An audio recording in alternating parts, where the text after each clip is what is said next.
Hey there. Thank you for joining in tonight. This is Midweek Encouragement. I am Ronald Rice, your host tonight. So glad to have you aboard as we continue this chronological series through the Gospels, as chronological as we know how to make it. But thank you for coming along on this journey with us. I'm encouraging you to put those emojis down there below to interact with this as much as possible. And we want you to be a part of this, and it's important to be a part of it. And if you have any questions, of course, you can always message me or see me in person. Be glad to have these kind of interactions. Just enjoy it so much. Thank you for coming along on this journey. Put plenty of comments down there, good positive comments. If you're on YouTube, hit the subscribe button. If you're on Facebook, hit that like button, and let's continue to spread the word, the good news about Jesus Christ. So you can help me do that. I know you can. I know you will. Thank you in advance. Let's continue on our journey here to see Jesus. Our current series is called Open, and we want to pick up kind of where we left off last time. We were talking about how the disciples were kind of in that Caesarea Philippi area. We described at length some of the things that were part of that area. We'll get into a little more of that shortly. We talked about the revelation that Peter had. Essentially, Peter says to Jesus, "You are the Christ, the Son of the living God," and Jesus says to Peter, "You are rock," or Peter. He starts off by saying Simon Bar-Jonah, and then he transitions into Peter. Peter, of course, meaning rock. And then he says, "On this rock I will build my church." And I suppose we could discuss at length as to what the rock is. I would rather, I think, focus more on that statement about Jesus saying, "I will build my church." Now, for clarification, I think the rock is the understanding, and the fact that the Father opens our understanding to Him, to who He is, and His manifestation in the form of Jesus Christ. And but Jesus is the one doing the building. Jesus builds His church. I can't build His church. I don't want to be the one building His church. He builds His church. And He builds His church on our eyes being opened. He can't build a church on those who are just well practiced and polished. He can't build a church because that would be like the Pharisees. He's not going to build the church on people who are self-satisfied like the Sadducees, or even those who are only interested in themselves, like Herod. And remember, that's what Jesus was saying to them earlier in the boat. Beware of the leaven of the Pharisees and the Sadducees. In another gospel, he includes Herod. That is not what Jesus will build His church on. That is not His church. Now, some churches become one of those things over time, and when that happens, they cease to become His church. Is it our job to build His church? I don't think so. Jesus says He will build His church. From what I'm gathering, it is our job as disciples to make disciples. He will build His church when we make disciples. A disciple lives in revelation that's been given by God. A disciple lives according to what he is shown about God. A disciple invites others to look over their shoulder, over your shoulder, and invites others to come along with you. And their eyes become open little at a time. That's normal. They come and see, and then they follow. And then they continue deeper and deeper until they are completely and totally dedicated to the kingdom of Jesus. They're sold out to Jesus. Now, I want to be clear that the deeper life of a disciple is a challenge. And the challenge of discipleship in the days of Jesus probably wasn't what we typically describe and pursue as discipleship. And personally, I want to get back to that original plan. I want to have that understanding, and I want to pursue him as a disciple the way it was intended. Instead of making disciples, I think sometimes we are more about, or have been more about, creating converts. Kind of give them that get out of hell free card. Or are we doing that? Or are we making disciples that are sold out for the kingdom? I have found that converts come and go about as quickly as they come. And that becomes a problem. Jesus said, I will build my church. And then he said, and the gates of Hades, the gates of hell in some translations, will not prevail against it. Now, this is where my discussion last week kind of applies. If you'll remember, we talked about the region of Caesarea Philippi having that cave, or the myth or the tradition of this cave being the access to the underworld. And in my very fertile imagination, I can see Jesus pointing to that cave while he's saying this, and indicating that not even the spirits of darkness coming out of that gate of hell will prevail against his church, the church that he's going to build. It was a very powerful moment, and it is powerful when there happens this connection between you and God. When an individual has a one-on-one connection with God, it's very powerful. And you have that when you have a moldable and humble heart. And that is all God usually speaks to anyway.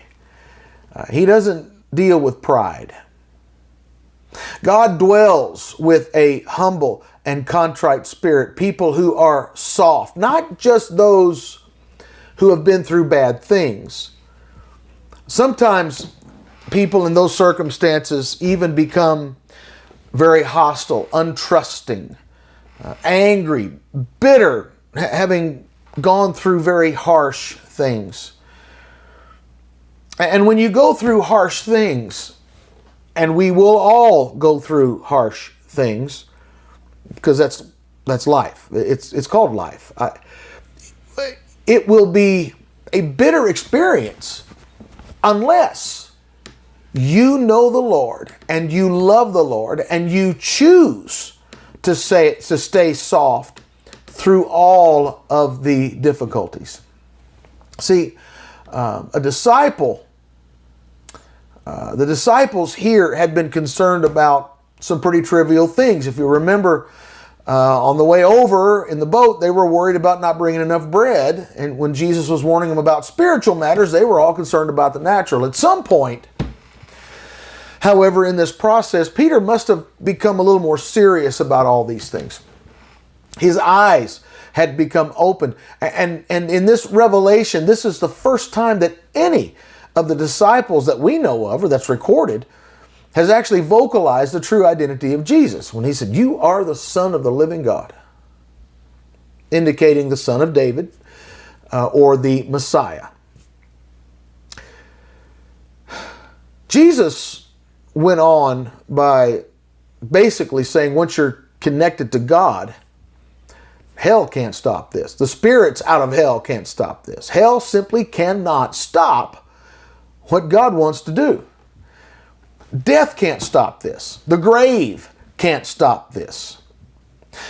And these disciples need to know this, because eventually they will die for this kingdom. Horrible martyrdom type deaths, all but perhaps John, not for lack of trying. They will be killed for what they believe and for what they believe they saw in his resurrection. So what is being communicated here is that even their death is not going to stop the kingdom that Jesus is coming to establish. The kingdom then is bigger than they are. Now, we too must have an experience with God that is bigger than we are. We must have more than just academic learning, more than just reading and understanding. We need God to open our eyes.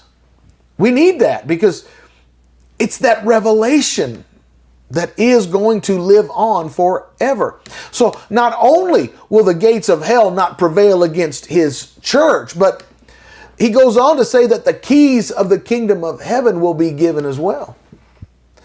So special access was given, not because he was Simon Peter, not because of his position or his closeness to Jesus, no, it was because his eyes were open. When we share the kingdom of God, like Peter did on the day of Pentecost, and we do that with other people, we are in effect opening their eyes. Now, understand, some don't want to see it. It troubles me. I don't like that, but it's the truth. And we have to just accept that fact, that there are some people who don't want to see it, won't see it, refuse to see it. And I say that to let you know that Jesus himself did not exhaust himself on, say, the Pharisees who did not want to see it. And here Jesus, you would think maybe he wanted to convince them because they were the religious elites. They were the teachers and the keepers of the law and such. But he didn't waste time with the Pharisees. He didn't try to get them to see it, even when they didn't want to. He didn't spend time trying to change their religious ways to his way.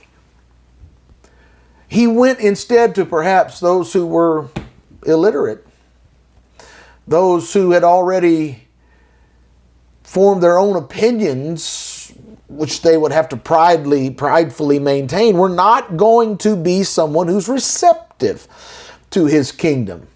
That's not the way it worked. So there are the keys of the kingdom of heaven. And then he says, whatever you bind on earth will be bound in heaven.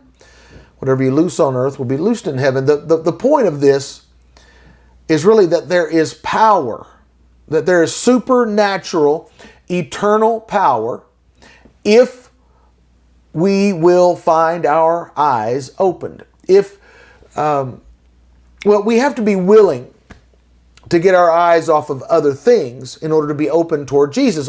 We have to get them off of those things that are infiltrating and distracting. And then he tells his disciples, after all of that, don't tell anybody.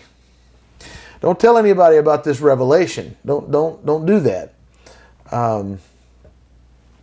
And truthfully, there are some things that God will reveal to you that is not intended to be posted on your social media accounts. It's not intended to be out there in the public.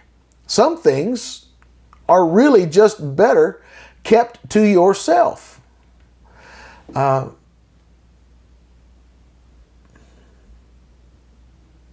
Some things are just better kept just between you and God. Perhaps, maybe you could tell it to someone else whose eyes are opened. But certainly, you're not to force this revelation onto just anyone, because not everything is intended for everyone. Peter, for instance, was not expected to go running to the Pharisees and tell them, hey, don't you understand? Jesus is the Son of the living God. He's the Son of David. He is the Messiah, the one that Moses prophesied about that would come like him. And Peter doesn't do that. And in fact, Jesus was telling them all not to do any such a thing, because that's not how this works. Because each individual has to get this for themselves.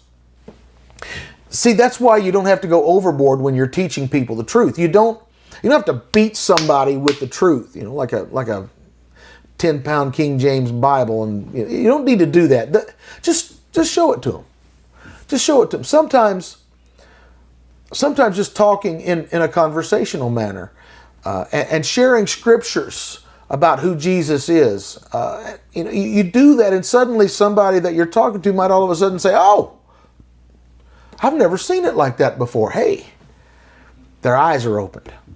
It's a revelatory moment, and you can build on that. That's how it's really supposed to happen.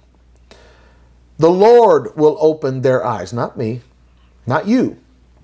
If someone believes what I believe, because I've somehow convinced them of what I believe, then somebody else is going to come along and convince them of something else, and then somebody else will come along and convince them of something else yet again, and that happens repeatedly. However, if someone can look up and see, really comprehend what the Lord is showing them, then they get it, and their eyes are open. That is something you own, and that owns you. I want to walk with God in revelation from God. I want Him to continually open my eyes that I might see Him for myself. Let's continue reading. We're going to continue here in Matthew. We're in Matthew 16. Let's look at verses 21 to 23. Matthew 16, 21 to 23. You can also find this in Mark, but we're in Matthew. Let's just kind of stay there. Matthew 16, 21 to 23. From that time, Jesus began to show to his disciples that he must go to Jerusalem and suffer many things from the elders and chief priests and scribes, and be killed and be raised the third day. Then Peter took him aside and began to rebuke him, saying, "Far be it from you, Lord, this shall not happen to you." But he turned and said to Peter, "Get behind me, Satan, for you are an offense to me, for you are not mindful of the things of God, but the things of men." A little bit to unpack here. We got Jesus and his crew. They've left Caesarea Philippi, which just for the sake of understanding, might be in the area of the Golan Heights, common contemporary area. It would probably be called that. And they've left there. They're heading back toward Galilee, and they're entering into Galilee. And here Jesus chooses to tell them quite plainly that he's going to go to Jerusalem, that he's going to suffer many things, be killed, but also that he would be raised from death on the third day. That was what he's telling them. He's preparing them for what's about to happen. And in Matthew's record, it just says that Jesus said these things. If you look into Luke's account, he actually uses much of the same wording, but ascribes it as a direct quote from Jesus. So some things to consider with all of this. If we fast forward from here to the third day after the crucifixion, that resurrection morning, and you got the group of women that were there. Luke names them. There was Mary, the mother of James, and another Mary, and Joanna, and some others, a whole group of them. They're at the tomb. They go there for preparing the body better, because men had prepared the body before to try to get it quickly into the tomb, and every woman knows if a man does a job, then she needs to come around and get it fixed and do it better. Just file that away somewhere. So the ladies are there, and they're at the tomb, and angels show up and met them there and reminded them of what Jesus said in what we just read. He's reminding them specifically of that moment when Jesus told them he was going to go to Jerusalem, he's going to suffer, he's going to be killed, And he's going to raise from the dead on the third day. So what does that tell us? Apparently, that women were part of the entourage that Jesus was traveling with, because apparently they were there when Jesus was saying this as they're going into Galilee. So the group that was with Jesus wasn't just the 12. It was quite a group. And so they're part of that entourage when Jesus is saying these things. Now,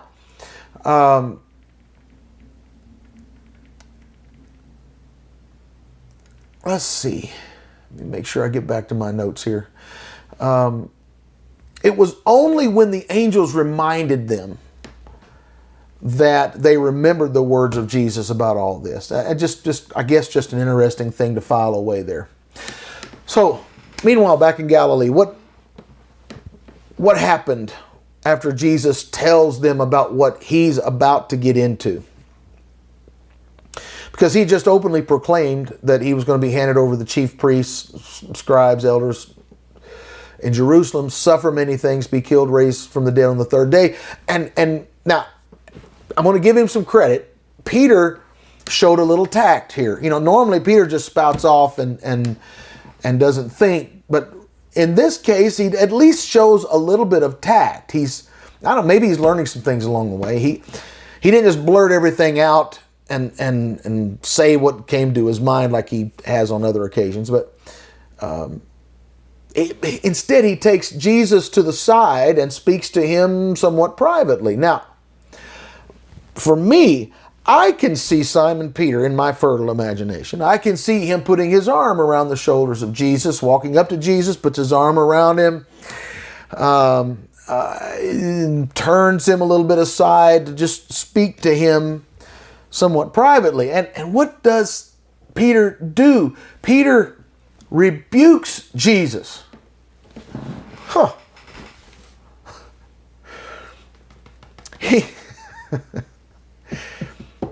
Far be it from you, Lord. Lord, I like that. He's recognizing who he is, and yet, can you imagine rebuking God? I can't. I just, far be it from you, Lord. This shall not happen to you, with an exclamation point in the scriptures. Understand, this is not normal behavior from a disciple. It is unheard of behavior. A disciple does not rebuke his rabbi. So, what Jesus said must have been particularly offensive to Peter. It really bothered him that Jesus would say these things about suffering and dying. No, you can't do that. Maybe it's because the whole message was about Jesus. And if Jesus dies, the message dies. I don't know. Maybe it's just Peter thinking of Jesus submitting himself to those things, and he loves the Lord and he doesn't want to see him. We can't really speak to his motivation. But it obviously bothered him a great deal, because this is way outside of normal behavior and outside of acceptable behavior for a disciple-rabbi relationship. And Jesus has a few things to say in response to Peter's offended sensibilities. And you might call it a come to Jesus meeting, where Jesus is going to teach Peter a few things about how the kingdom works. Because Peter had missed a thing or two. He'd missed something. Matthew records that Jesus turns toward Peter. And Mark records that Jesus actually turned toward his disciples. And obviously both can certainly be true. But why? What's the positioning of all of this? How did that happen? Well, we have to understand a disciple never walked alongside their rabbi. Just didn't happen. One of the best compliments someone could be given was something along the lines of, may you be covered in the dust of your rabbi.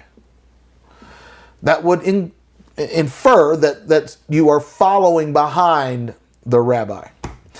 They always walked behind the rabbi, and they would have always walked behind Jesus. A disciple would never think he is on the same level as the rabbi. And certainly, he would never be ahead of the rabbi. But what has Peter done? Peter stepped ahead here somehow. And that is why and when Jesus tells Peter, "Get behind me." How often does something like that happen in churches today, I wonder? You know, when people in general kind of step outside of what God wants for His church, even a local church, when people step outside of the preparation of the apostles and prophets, evangelists, pastors, and teachers, when they do that, when they get outside of those things, the order that God has established, then people are out of order.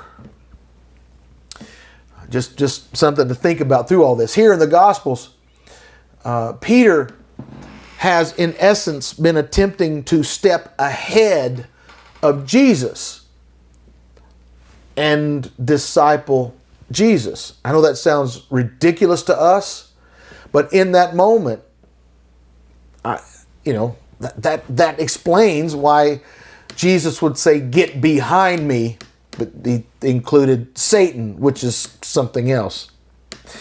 He calls Peter Satan. No, not only do you need to get behind me, but you are a tool of Satan right now. That had to be pretty tough for Peter to handle. It was necessary, but tough. Well, was it not Peter that had just had this great revelation? And now Jesus is calling him Satan. I would call your mind to the entire context here. Jesus had warned them of the leaven of the Pharisees, the Sadducees, and Herod. Why? Because those people were testing Jesus in the same way that Satan had tested him. Well, when did that happen? Well, that was in the wilderness, right after a great revelation. "This is my beloved Son in whom I'm well pleased." Remember the voice from heaven? And then he's ushered by the Spirit into the wilderness to be tested or tempted. Now, we've got the "You are the Christ, the Son of the living God." And then comes a severe testing. As much as we may love having some great revelation from God, just be ready for the attack that follows. In this moment, Satan shows up in the form of a brother. And this was the one, Peter, who was often the most outspoken. He was part of the inner circle, the in group. He was one of the top three, if not the top of the top three. And Jesus calls him Satan. Well, can he still bind and loose? Does he still have the keys of the kingdom? Well, I would say yes, as long as he's functioning within that great revelation, absolutely. But when you walk in human vision or in satanic values, you don't have that authority anymore. And in that case, you've stepped outside of order and out of the kingdom. I have once again run out of time. This might take a little more than our normal 4-week situation, but that's all right. Thank you for joining tonight and for being here and walking this journey with us. It's such a pleasure to have this time with you. Please make sure you are following through with all the different comments down below, no matter when you're watching this. Do that and take your notes and get your questions to me whenever you'd like to do that. Be glad to have some discussions with you about any of these things. Thank you so much. Until next week, when we once again come together for Midweek Encouragement, same time, same place, I'm asking you to make sure you love God first and foremost. Love your neighbor as yourself. Fast, pray, give generously. And now you go and make a disciple.